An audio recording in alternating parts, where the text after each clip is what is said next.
बिस्मिल्लाहिर्रहमानिर्रहीम। अस्सलाम वालेकुम बच्चों, कैसे हैं हम लोग? यकीनन ठीक होंगे। आज हमारा तीसरा लेक्चर है बच्चों, ठीक है। और मुझे उम्मीद है आप लोगों को समझ आ गया होगा और आप लोगों ने सेकंड लेक्चर का असाइनमेंट किया भी होगा, रजिस्टर बना लिया होगा और किताबें भी ख़रीद ली होंगी, ठीक है ना। हाँ, तो बच्चों हमने लेक्चर सोम में क्या किया था? तीसरे लेक्चर में हमने सर सैयद अहमद ख़ान की हेडिंग्स पढ़ी थी, उनकी कलाम, उनकी नसर निगारी पर तबसरा, सर सैयद अहमद ख़ान का तारुफ, उनके कलाम पर तबसरा और जो है सबक के बारे में पढ़ा था, ठीक है। तो आज जो है मैं आपको इक़्तिबास की तशरीहात बताऊंगी और सबक का थोड़ा सा खुलासा बताऊंगी, ठीक है। और तशरीहात किस तरह की जाती हैं वो तरीक़ा बताऊंगी, ठीक है। तो बच्चों आप लोग जो है रजिस्टर निकाल लें और देखें किस तरह से मैंने तरीका बताया, बिल्कुल उसी तरह से आप वो उसको फॉलो करें, क्योंकि बोर्ड के एग्ज़ाम में इसी तरह से जो है इक़्तिबास की तशरीहात करवाई जाती हैं, ठीक है। पहले मैं आपको बताऊँ कौन सा चैप्टर है। चैप्टर जो है आपका सबक का नाम है रस्म व रिवाज की पाबंदी के नुकसान, ठीक है। और इसके मुसन्निफ़ का नाम क्या है? सर सैयद अहमद ख़ान। ये हमारा आज का जो है टॉपिक है, मौजू है। और जो है हम आज हिस्सा नसर में क्या हिस्सा नसर से क्या पढ़ रहे हैं? पहले हम करेंगे तारुफ़ मुसन्निफ़, फिर हम करेंगे तारुफ़ सबक, उसके बाद हम मुश्किल अल्फाज करेंगे, उसके बाद हम तशरीह करेंगे, ठीक है। ये सवाल किस तरह होता है कि इक़्तिबास की तशरीह किस तरह आती है? एक इबारत दे दी जाती है और वो इबारत किस तरह से लिखी जाती है, किस तरह से किया जाता है, ये पूरा मैं आपको तरीक़ाकार बताऊंगी, ठीक है।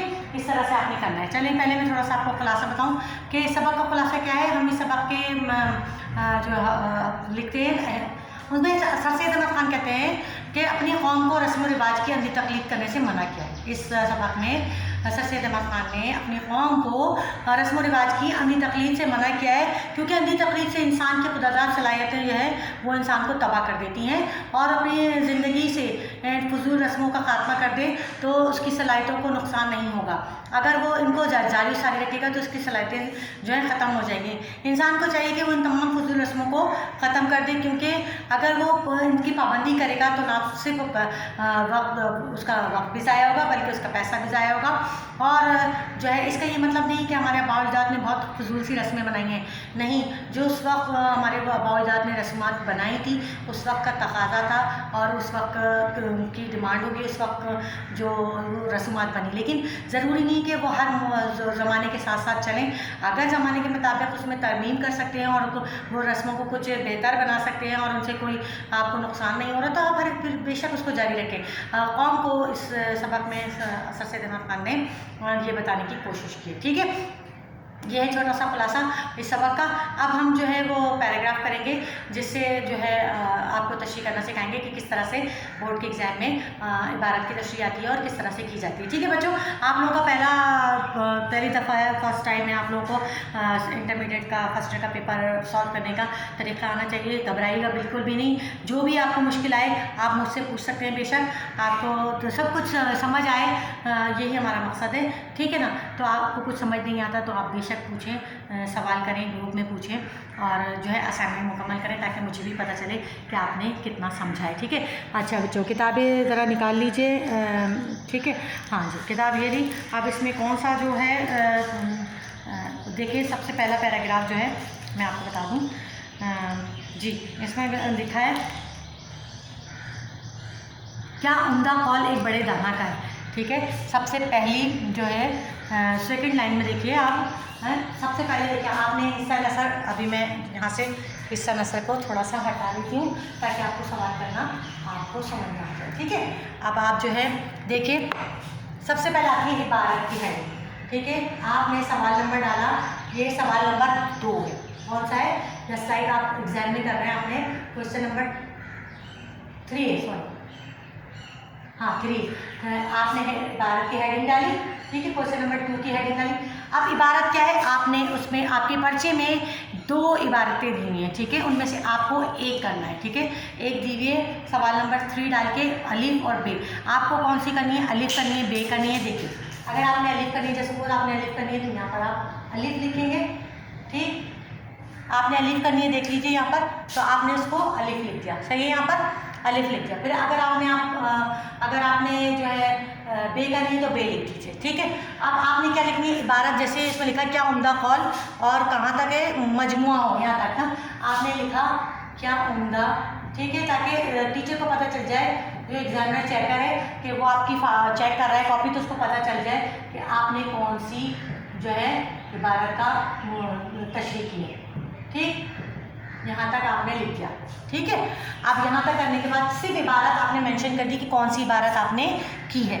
یہاں تک بات سمجھ آئی. اب آپ نے اس کی تشریح کرنی ہے. کیسے تشریح کرنے سے قبل ہمیں پہلے تعارف مصنف دینا ہے, پھر اس کے بعد تعارف سبق دینا ہے, پھر اس کے بعد مشکل الفاظ لکھنے ہیں اس عبارت میں جتنے بھی ہیں, اس کے بعد تشریح کی ہیڈنگ آئے گی. آگے سمجھ میں. ٹھیک ہے. پہلے آپ نے تعارف مصنف یا تعارف سبق, پہلے اس میں سے کوئی آگے پیچھے کر لیں, اس مسئلہ نہیں. مشکل الفاظ لکھنے ہیں, تعارف سبق لکھنا ہے, اس کے بعد تشریح کی ہیڈنگ آئے گی. ٹھیک ہے, سمجھ آ گیا. اب جیسے انہوں نے لکھا ہے کہ کیا عمدہ قول. ٹھیک ہے. عمدہ قول ایک بڑے دانا کا انسان کی زندگی کی منشا یہ کہ تمام قوی اور جذبات نہایت روشن اور شگفتہ ہوں, ان میں باہم نامناسبت تناقض واقع نہ ہو, تو بلکہ سب کا مل کر ایک کامل اور نہایت مناسب مجموعہ. ٹھیک ہے. یہ یہاں تک کہ پیراگراف. تو آپ نے اس میں جتنے بھی مشکل الفاظ ہیں پہلے ان کے معنی لکھے. جیسے پہلا مشکل لفظ ہے منشا. ٹھیک ہے. منشا میں صرف بتا رہی ہوں, آپ کو خود لکھیں گے. منشا کے معنی آپ نے لکھے خواہش. ٹھیک ہے. منشا کے مینس آپ نے لکھے خواہش. ٹھیک ہے. اب آپ نے اس میں لکھنا کیا ہے, تعارف مصنف ہے درج ذیل عبارت. درج ذیل عبارت سبق رسم و رواج کی پابندی سے لی گئی ہے, جس میں مصنف کا نام سر سید احمد خان ہے, اور سر سید احمد خان کو مسلم اردو کہا جاتا ہے. اردو ادب میں ان کا بڑا مقام ہے. سر سید احمد خان کو سر کا خطاب انگریزوں نے دیا ان کی امداد کرنے پر, ان کی جان بچانے پر. 2 لائنیں ان کے بارے میں, جو میں نے آپ کو سر سید احمد خان کے بارے میں تعارف کروایا تھا, اس میں 2 لائنیں 3 لائنیں بمشکل اس میں لکھنی ہوتی ہیں, وہ آپ نے لکھ دی. پھر تعارف سبق میں آپ نے یہی لکھنا ہے کہ درج ذیل عبارت جو ہے وہ سر سید احمد خان کے سبق رسم و رواج کی پابندی سے لی گئی ہے. اس میں سر سید احمد خان نے اس سبق میں مسلمانوں کو بتایا ہے کہ جو ہے بلا وجہ رسموں کی پابندی کرنے سے انسان ہمیشہ نقصان میں رہتا ہے. بس اتنا. پھر اس کے بعد آپ نے مشکل الفاظ لکھ دی. مشکل الفاظ لکھنے کے بعد آپ نے اس کی تشریح لکھنی ہے. اب تشریح کس طرح سے کرنی ہے یہ جو ہے میں آپ کو بتاتی ہوں. تشریح میں آپ نے کیا کرنا ہے, دیکھیں میں نے آپ کو پیراگراف پڑھ کے سنا دیا. ٹھیک ہے نا. پیراگراف آپ کو سمجھ میں آ گیا, آپ لوگ نے پیراگراف سمجھ لیا. صحیح. اب اس کی تشریح کس طرح سے کی جائے گی یہ میں آپ کو بتا دوں کہ اس میں کہا ہے کہ کیا عمدہ قول کسی بڑے دانا کا ہے. دانا کسے کہتے ہیں, دانا کسے کہتے ہیں, دانا کہتے ہیں ہوشیار شخص جو بہت قابل ہو, پڑھا لکھا ہو, جسے لوگوں کی دنیا کی سمجھ ہو, اسے کہتے ہیں. کہ بڑے بڑے جو مفکر عالم دین گزرے ہیں, انہوں نے کہا کہ ان کے قول کا بتایا کہ انسان کی زندگی میں مشکل تمام قوی جذبات نہایت روشن. انسان کی زندگی کا حوالہ دیتے ہوئے کہا کہ دنیا میں ہر جگہ اچھی بری پرانی بیکار رسموں کی پابندی جو ہے کرنے سے انسان کی ترقی رک جاتی ہے. حقیقت ہے کہ جب انسان پرانی اور خراب رسموں کی پابندی مسلسل کیے جاتا ہے تو کیا ہوتا ہے کہ اس کی اپنی خود کی صلاحیتیں جو ہیں وہ بیکار ہو جاتی ہیں اور جو ہے اس کی ترقی رک جاتی ہے. جس طرح انسان کی زندگی کا مقصد ہے, اس طرح انسانی جسم کے اعضاء اگر غیر متناسب ہوں گے تو ان میں گڑبڑ ہوگی, یقیناً ہوگی. ٹھیک ہے. اللہ تعالیٰ نے ایک نظام بنایا ہے کہ انسان کے جسم کو ایک ہر طریقے سے ہر چیز کا الگ الگ کردار ہے. ناک ہے تو اس کا کام الگ ہے, آنکھ ہے تو اس کا کام الگ ہے, ہونٹ ہے تو اس کا کام الگ ہے, بال ہے تو اس کے کام الگ ہے. بالکل اگر ان کی ترتیب ہٹا دی جائے, ان کی ترتیب بگاڑ دی جائے تو کیا ہوگا, پورے جسم کا جو نظام ہے وہ درم برہم ہو جائے گا. بالکل اسی طرح زندگی اور معاشرے میں بھی کچھ چیزیں ایسی ہوتی ہیں جن کو ذرا سا بھی ادھر ادھر کرنے سے سارا نظام درم برہم ہو جاتا ہے. یہ ایک بڑے دانا کے قول سے اخذ کر کے یہ بات بتائی گئی ہے کہ جب انسان کے جسم کے اعضاء نامناسبت ہوگی تو جس طرح اس کا نظام درم برہم ہو جاتا ہے, بالکل اسی طرح انسان کی زندگی میں بھی کچھ معاملات ایسے ہوتے ہیں کہ اگر وہ ان میں صحیح طریقے سے کام نہ کرے تو سارا نظام جو ہے خراب ہو جاتا ہے. اس لیے انسان کو چاہیے تمام لوگوں سے سر سید احمد خان نے اس سبق میں جو ہے गुजारिश की है कि वो तमाम ऐसे रस्म व रिवाज को, फजूल रस्म व रिवाज को तर्क कर दें, ख़त्म कर दें कि जिनसे सिर्फ़ और सिर्फ वक्त का ज़ियाँ, पैसे का ज़ियाँ और हमारे लिए बिल्कुल फजूल है, उनको ख़त्म कर दें। और हाँ, अगर इसकी जगह हमें जारी और सारी रखना है तो कोई अच्छे नेक काम, नेक मकासद है, ताकि इस तरह से जो हमारी फितरी सलाहियतें, जो अल्लाह ताला ने हमें खुदादा सलाहियतें दी हैं, उनसे हम पूरा फ़ायदा उठा सकें। ठीक है, ये मैंने आपको मुख्तसर सी तशरीह बता दी है जो एक दाना के कौल के हिसाब से थी। तो बच्चों, आप लोगों को इसको बढ़ा चढ़ा के अपने अल्फाजों में खुद से लिखना है। कम से कम आपको एक सफ़े की तशरीह लिखनी है। ठीक है, इन हेडिंग के बाद 2-2, 3-3 लाइनों की ये हेडिंग्स हैं। इन हेडिंग्स में जैसे रस्म रिवाज की पाबंदी के नुकसान का सबक याद रखिएगा।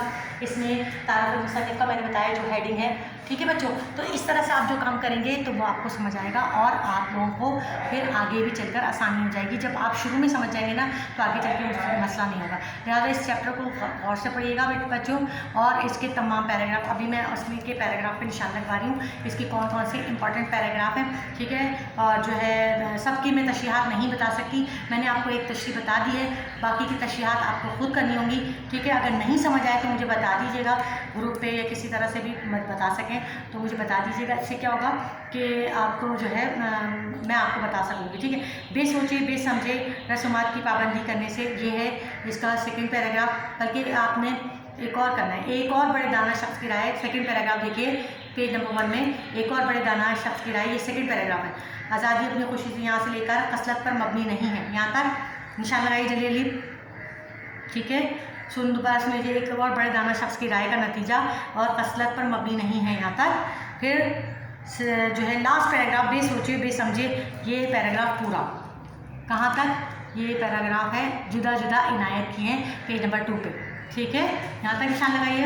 फिर इसके बाद नेक्स्ट पैराग्राफ है जो अमर के पसंदीदा, अगला पैराग्राफ जो है इसी पेज पर, जो अमर के पसंदीदा यहाँ से लेकर लिपटे रहे यहाँ तक। ठीक है, ये पैराग्राफ बहुत इंपॉर्टेंट है। ठीक है, इस पर निशान लगा लीजिए। अच्छा, ये हाँ, फिर इसके बाद एक और पैराग्राफ है,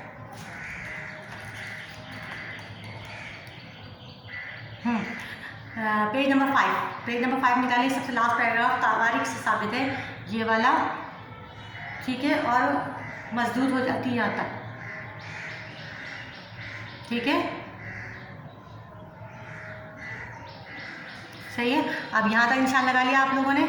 ठीक है, ये इंपॉर्टेंट पैराग्राफ है। अब आपका होम असाइनमेंट क्या है, इन पैराग्राफ में जो 4 पैराग्राफ मैंने निशान लगाया, इनमें से जो आपको समझ आ रहा है उस पैराग्राफ की तशरीह मुसन्निफ़ के तारुफ के साथ, सबक के तारुफ के साथ और मुश्किल अल्फाज के साथ आप लोग लिखेंगे। ठीक है, तहरीर करेंगे और मुझे जल्द से जल्द असाइनमेंट पहुंचाएंगे। ठीक है, जब ये आप असाइनमेंट पहुंचाएंगे तो फिर मैं उसके नंबर दिए जाएंगे जो आपके लिए आगे चल के काम आएंगे। ठीक है, आज के लिए इतना ही, मिलते हैं अगले लेक्चर में।